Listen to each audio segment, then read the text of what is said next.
Joe Montana, 4 Super Bowl championships, 3 Super Bowl MVP awards, 2 NFL MVP honors, and more than a decade of nearly unshakable calm.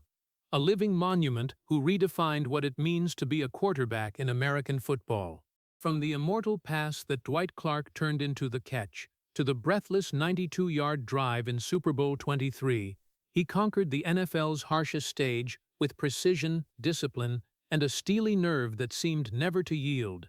Millions of Americans admired him as a symbol of victory and resolve. They called him by a name that became legend, Joe Cool. But behind that glory was a story far from glamorous and full of pain. A back once seriously injured, a throwing arm that in the end no longer allowed him to do what had defined his life. Years of treatment, recovery, and surgery that no Lombardi trophy could erase. And the bitter truth that when Montana could not take the field, the San Francisco 49ers began learning how to win with another quarterback, Steve Young. On television, Montana was slammed to the ground and then rose again, adjusted his helmet, and stepped into the huddle with a serene face as if nothing had happened. The camera moved on, the clock kept running, the game continued, but his body could not simply move on to the next play like that. It retained every collision, every injury, and every cost the audience could not see.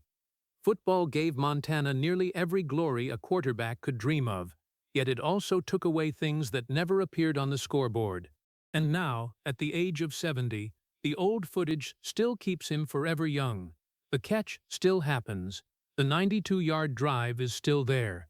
Joe Cool on the screen seems still to know no fear, but the real man has grown older, carrying the marks of a career his body never fully forgot.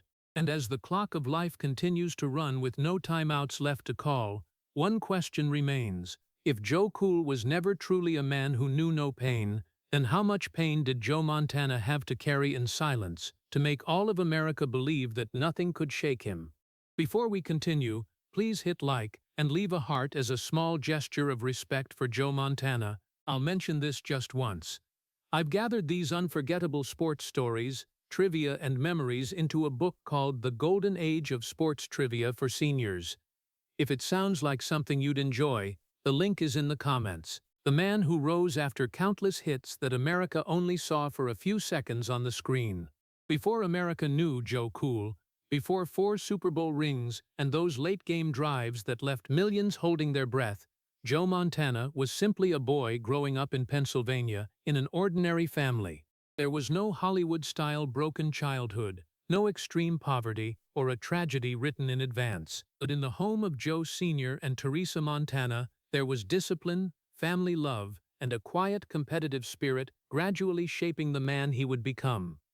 Joe played many sports: football, basketball, baseball. No one at the time could know that boy would one day become one of the greatest quarterbacks in NFL history. Joe simply loved to compete, and more than anything, he hated to lose. A defeat for Joe did not end easily when the game was over. It was like something unfinished, a question that forced him to go back and find the answer. His father understood that. Joe Sr. spent a great deal of time practicing with his son, but he did not build Joe's confidence with flattering words. He built it through repetition. One more throw, one more movement, do it right, then do it right again. No need for grand speeches, only preparation and discipline. It was in those seemingly ordinary practice hours that Joe began to learn a lesson that would stay with him for life. Confidence does not come from saying you are not afraid. It comes from having prepared enough to know what to do when fear appears. But when he arrived at Notre Dame, Montana met a more painful lesson. Talent did not mean opportunity immediately belonged to you. He did not walk into that prestigious football program as a star handed the starting quarterback job. He had to compete, he had to wait, he had to stand on the sideline and watch others take the snaps he himself longed for. For a person who hated to lose, that feeling of powerlessness was perhaps even more uncomfortable than a defeat on the scoreboard. On the field, Joe could fix a bad pass on the next play, but when the coach chose another quarterback, he could not immediately do anything to change that decision.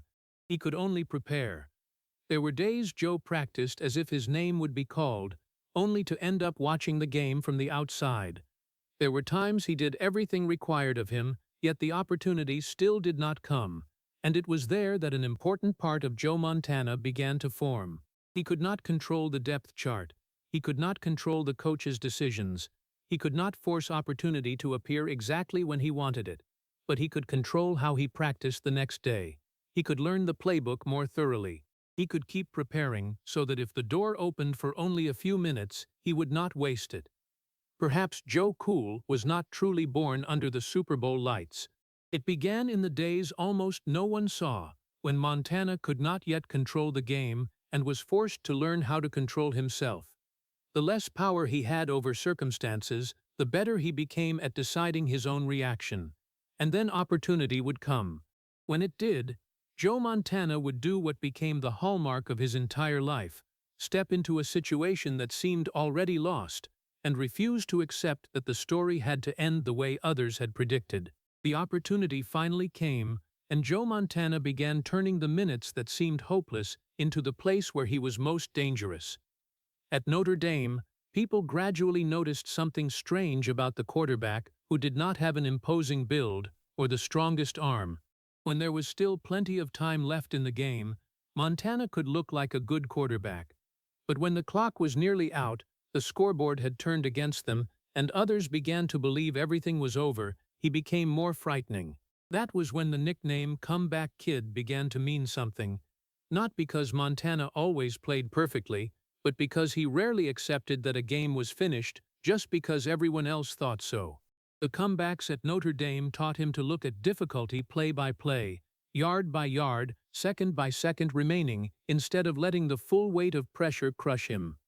Then came the Cotton Bowl on New Year's Day 1979 against Houston.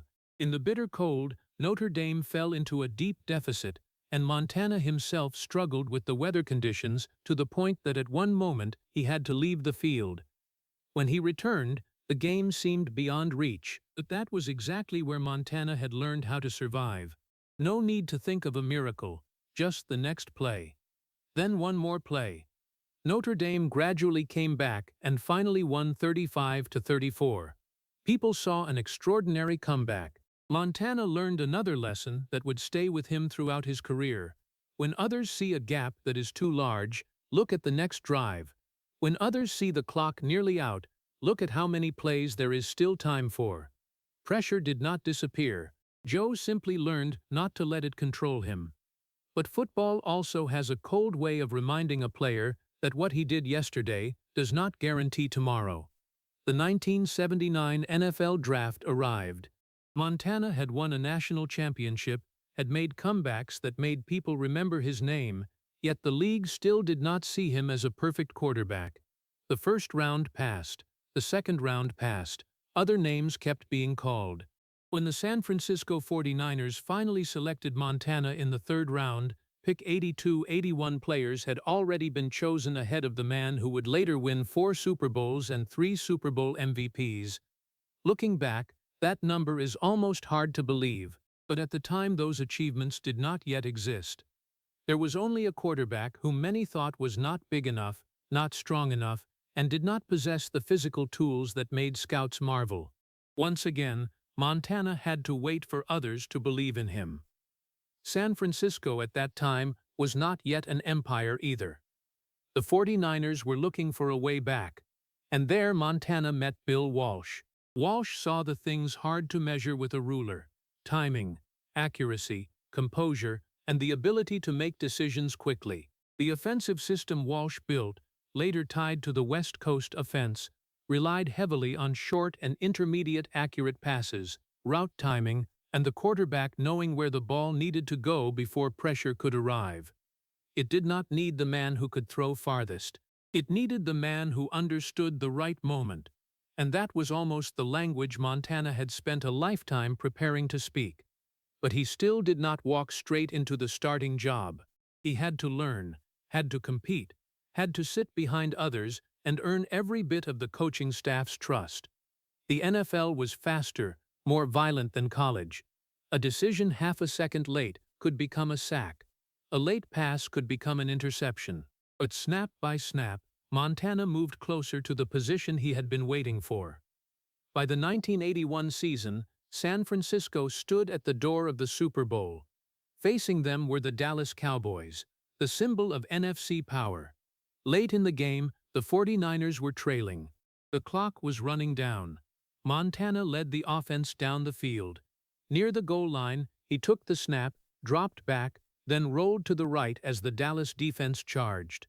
There was little time left, no room for another mistake. Montana kept running laterally, kept his head up, and threw the ball high toward the back of the end zone. Just one pass, just one moment.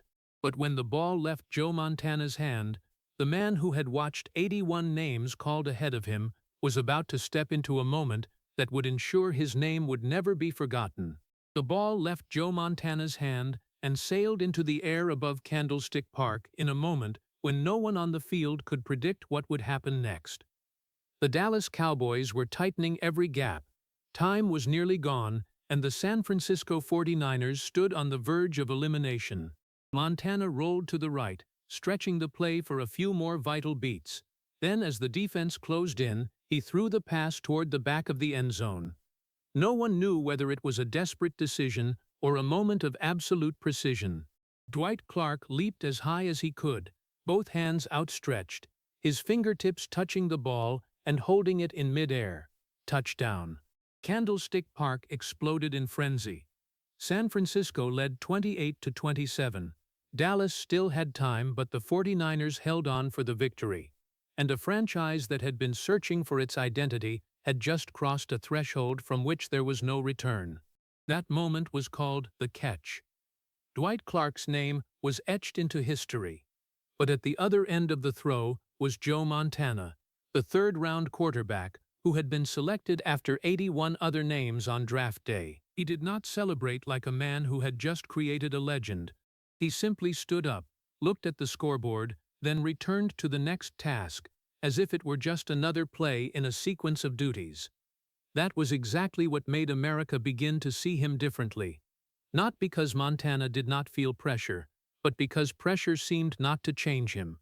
A week later, the 49ers stepped into Super Bowl 16 against the Cincinnati Bengals, no longer the story of a lucky moment, but a test of whether San Francisco truly belonged at the top. Montana controlled the game the way he would repeat many times afterward, keeping the rhythm, choosing the right moments, getting the ball to the right people, and not letting emotion turn the contest into chaos. The 49ers won 26-21. Montana earned Super Bowl MVP. Only a few years earlier he had been passed over in the draft.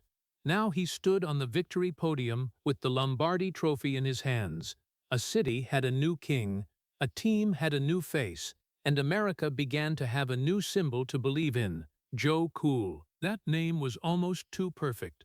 Montana did not carry the look of a loud warrior, did not need to shout to prove control, his face almost unchanged from the beginning to the end of the game. In the first half or the final 2 minutes, still the same man. When the defensive line charged, he did not panic. When the game entered its final seconds, he did not let the tension show. And the more times Montana escaped situations that seemed impossible, the more people believed he was different from the rest, that perhaps he did not know fear, did not know panic, that the hits that took others weeks to forget simply slid off him like rain on glass. But football does not operate on that belief. A quarterback can hide emotion, but the body does not know how to lie. Every Sunday, Montana stood behind the offensive line, facing men larger, faster, paid to drive straight into him with all their strength. There were times he threw the ball and was hit immediately afterward. Times he was slammed to the ground, lay there for a beat, then rose before the camera could linger longer than necessary. Television switched to the replay. The commentators talked about the completion. Teammates returned to the huddle, while Montana adjusted his helmet and continued. For the audience, the play was over, but the body has no replay button, no way to erase the collision that just happened simply because the next down has begun. Very few people thought about that, because why would they when Montana was still standing there, still throwing accurately, the 49ers still winning? Each victory made the legend thicker, brighter, and harder to pierce. Dwight Clark and Joe Montana were forever linked by one throw, Bill Walsh had the perfect quarterback for his system, San Francisco had a championship, and America had a new belief that when everything collapsed, Joe Montana would find a way. But that belief concealed a simple truth. Montana was not steel. He was simply better than most people at making others forget that he was not steel. The years that followed would bring more Super Bowls, more victories, more moments that made Joe Cool part of the language of American sports, and the more he won, the more invulnerable he appeared, the more he rose after hits, the less people thought about the cost. Then only a few years after the catch, Joe Montana's body would force him to face a question that no late-game drive could answer. What happens when the man all of America believes cannot fall begins to ask himself whether he can still take the field one more time? Perhaps the first answer came at a moment when Joe Montana seemed closer to immortality than ever. After the first championship, San Francisco did not disappear like a team that had only one magical season. They continued to grow, continued to win, and Montana continued to become the man around whom the entire system revolved. By Super Bowl 19, facing him was Dan Marino, the young Miami Dolphins quarterback with an arm so strong that the entire NFL believed they were looking at the future of the position. Marino had had an extraordinary season, breaking limits people once thought a quarterback could reach. But that night at Stanford Stadium, Montana did not try to beat Marino by becoming Marino. He played his own way, calm, precise, no wasted movement, not letting the game run faster than his thinking. San Francisco won 38-16, and Montana was Super Bowl MVP again. From then on, he was no longer just the quarterback who had created the catch. He began to become the standard. When America debated whether a quarterback was truly great, the name Joe Montana gradually became the measuring stick. But the irony was that while that legend grew larger, the body beneath it had begun to resist. In 1986, a serious back injury suddenly silenced everything. No more cheers, no more 2-minute drill, no more defense to read, or a play to fix on the next down. Only the hospital, the doctors, and a question Montana could not control through preparation. Could he still play football? He had to undergo back surgery, and at the age of 30, the man who had spent a lifetime rising after hits for the first time faced the possibility that this time the body might not allow him to rise the old way. But Montana returned in less than 2 months. America saw him take the field again, and the story immediately became a comeback. Joe Cool had defeated yet another opponent, another injury, another challenge, another return. But years later, Montana publicly shared a less beautiful truth. The damage related to the sciatic nerve left a lasting numbness running down his left leg. He had returned well enough to keep playing, but returned did not mean the body was back to what it had been. That was the difference the highlight reels could not show. And in those very years, another part of Montana's life was becoming more stable. Before Jennifer, he had been through 2 marriages that did not last. Then he met Jennifer Wallace when the two of them appeared together in a commercial. They married in 1985, just before football began demanding a heavier price from his body. Jennifer did not only know the quarterback on the screen, she knew the man behind the helmet, the one who sometimes found a way to call from the sideline phone just to say that he loved her. That was an image almost opposite to the Joe Cool America knew. In the middle of a stadium full of screaming, amid the game plan, the pressure, and the men trying to knock him down, Montana still wanted to hear a voice that belonged to the world outside football. And then football pulled him back to the center again. Jerry Rice appeared, a receiver whose discipline and hunger were almost perfect to pair with Montana. Rice's routes, Joe's timing, and the 49ers system created something increasingly hard to stop. But everything America believed about Montana would be concentrated into one January night in 1989 at Super Bowl 23. The Cincinnati Bengals led 16-13. Just over 3 minutes remained. San Francisco started from its own 8-yard line, 92 yards ahead, an entire season resting on the clock that was running out. This was the moment when legend usually makes us forget the human being. Montana stepped into the huddle and looked as calm as every other time, but later people learned that inside his body was not as quiet as that face. Montana once told that during that drive, he hyperventilated, his body reacting to the heat, the pressure, and the tension so strongly that he nearly felt dizzy. Joe Cool felt pressure. Joe Cool still had a heart beating fast. Joe Cool was still human. He simply did not let those things decide the next throw. Montana moved the 49ers down the field, step by step. Completion, first down, a few more yards, a few more seconds disappearing. When they neared the end zone, Cincinnati no longer saw a quarterback trying to create a miracle. They saw a man who had done this too many times. With 34 seconds left, Montana found John Taylor in the middle of the end zone, touchdown. San Francisco won 20-16. A 92-yard drive turned Joe Cool from a nickname into almost a definition. 1 year later, Montana stepped onto the Super Bowl stage again, and the 49ers crushed the Denver Broncos 55-10. He threw 5 touchdowns and earned Super Bowl MVP for the third time. In 1989 and then 1990, Montana won 2 consecutive NFL MVP awards, 4 Super Bowls, not a single loss in those 4 times as the starter. A partnership with Jerry Rice that kept defenses awake at night, a franchise from which his name was almost inseparable. If there was ever a moment when Joe Montana looked like a man who could not be replaced, that was it. But the body had warned him once, and that warning had never truly disappeared. The next injury would be different.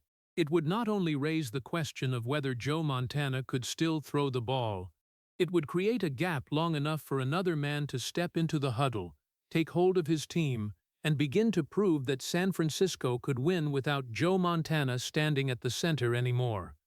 This time, the body did not merely send Joe Montana a warning, it gradually took away the most important thing in his career, the right to step into the huddle and control the game with his own hands. After years at the top of the NFL, after 4 Super Bowl championships and 2 consecutive MVP awards, problems with his throwing arm and elbow forced Montana to sit out the entire 1991 season and most of the 1992 season. He had returned once after a serious back injury, had made people believe that Joe Cool always found a way back, but this time was different. The recovery period stretched so long that even a legend could not stop the NFL from continuing to operate without him. 31 consecutive games.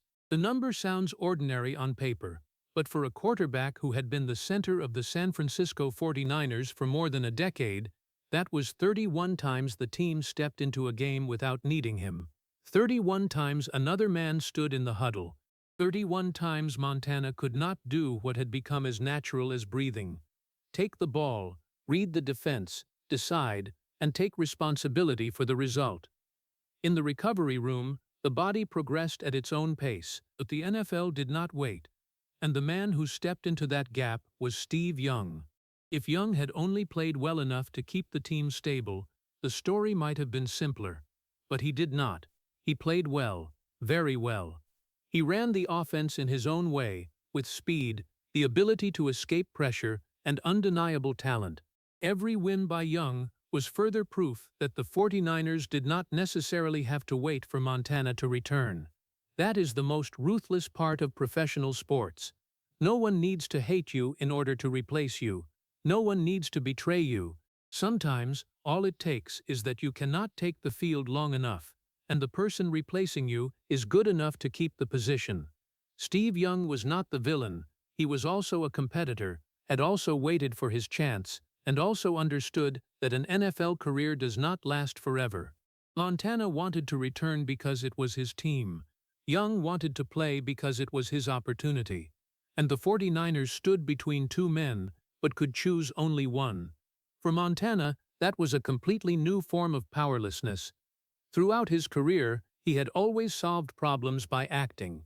The defense changed, he read it again. The blitz came, he adjusted. Time ran out, he broke the field into individual targets. If one play failed, there was always the next play. But injury does not operate by that logic. He could not order his arm to heal faster. He could not look at an X-ray and call an audible to fix the body. He could not pause the season to wait until he was ready. While he patiently recovered, Young continued to play, continued to win, continued to leave the 49ers with no clear reason to change. There is a particular loneliness in watching the work you once did better than anyone in the world being performed by someone else in your place.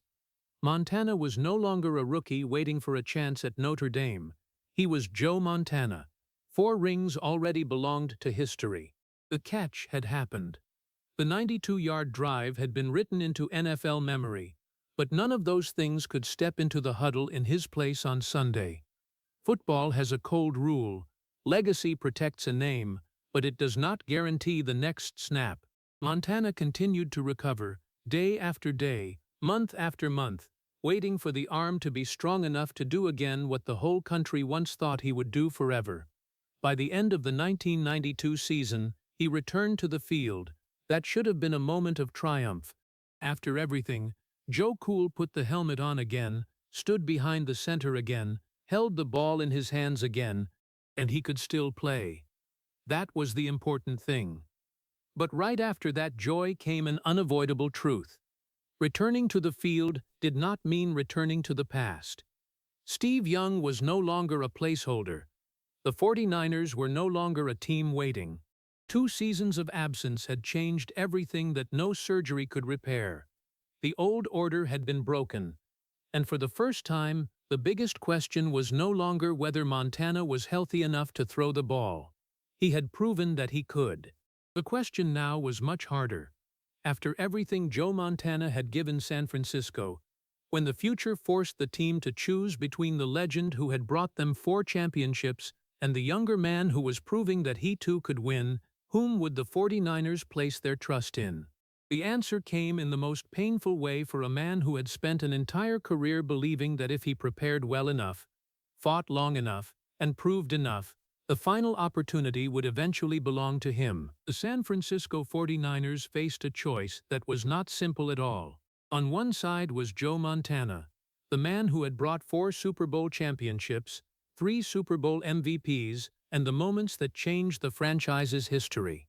On the other side was Steve Young, younger, healthier, playing at a high level, and having proven during Montana's absence that the 49ers could still win. Montana did not demand that history automatically return the starting job to him. What he wanted was a real opportunity to compete, to step onto the practice field, throw the ball, and prove that the man who had directed the greatest drives still had enough ability to lead the team. After everything he had done for San Francisco, that desire was not hard to understand. But professional football does not operate on gratitude. The rings can remain in history forever. The banners can hang for decades. But the roster must be built for the next game. And that is exactly what makes this story more painful. There is no clear traitor. No one needs to become the villain. There is only age, injury, a younger quarterback, and a franchise forced to think about the future. Steve Young did exactly what a player must do when opportunity appears. He seized it. Montana also did what he had always done, tried to return. But this time, perseverance was not enough to put everything back in its old place. San Francisco chose to continue with Young. For Montana, that was not only the loss of a starting job.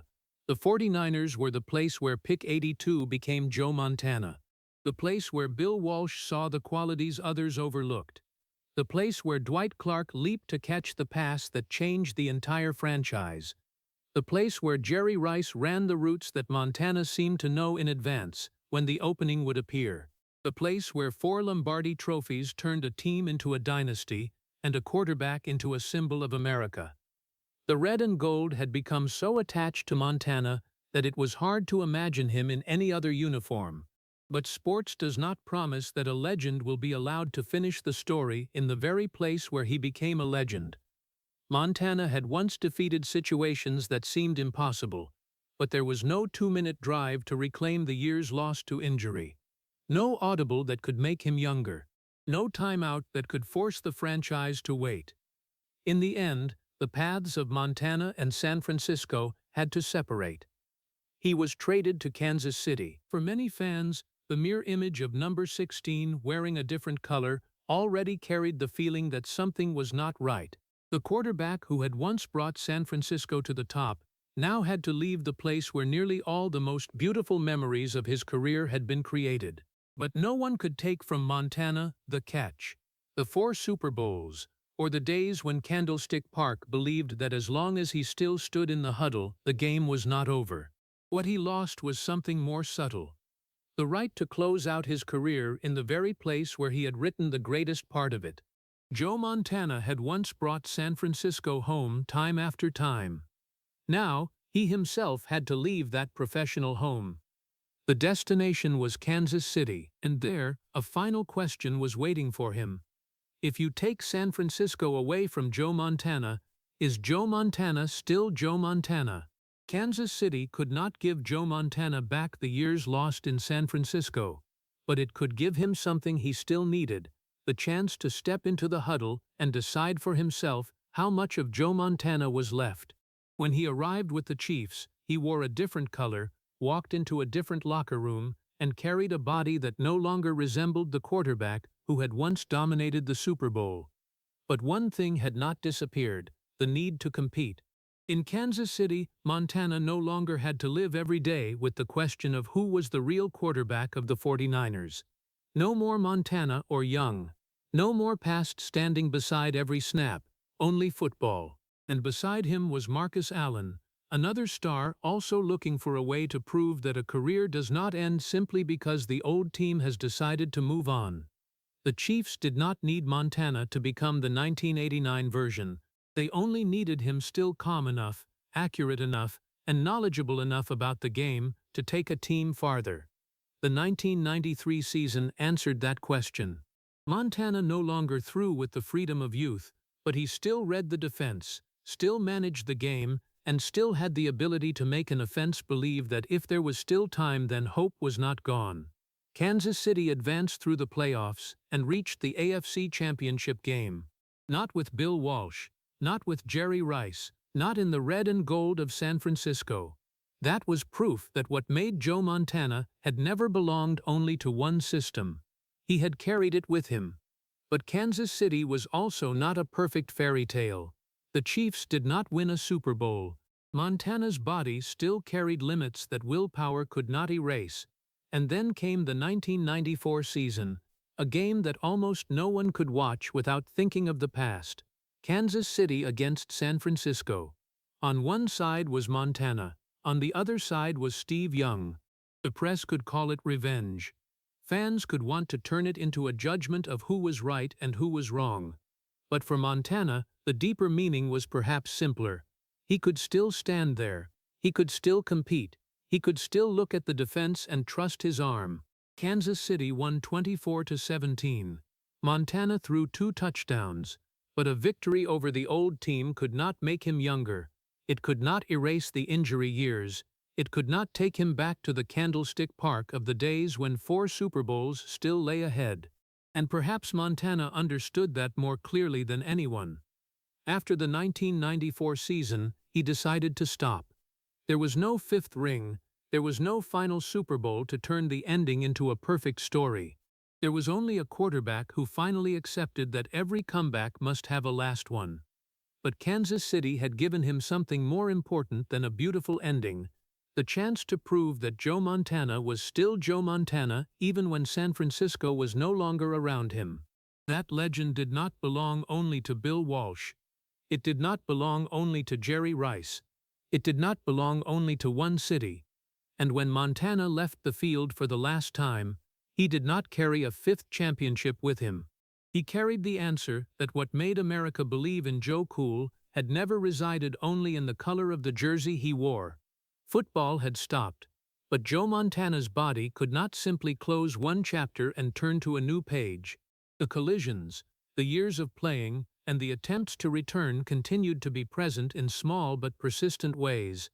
After his career, Montana had to face multiple knee surgeries, cervical fusions, arthritis, problems with his hands, and later larger procedures on the joints.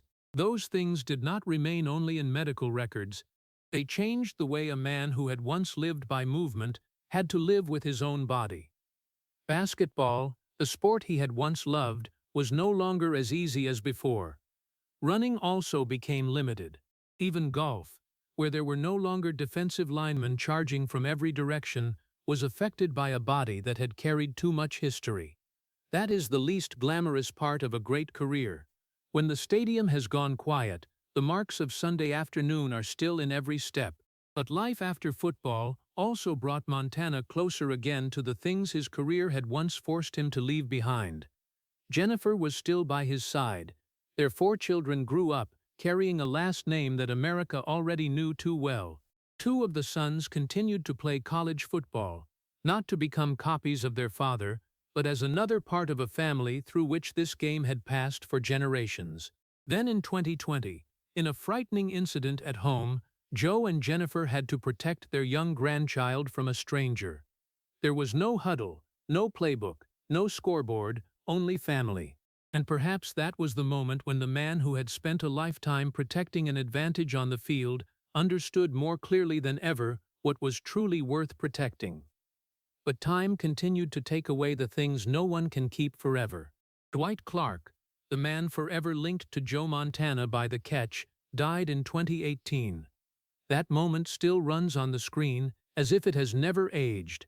Montana rolling out, the ball sailing, Clark leaping high, Candlestick Park erupting. Film can keep a play immortal, but it cannot keep a person forever.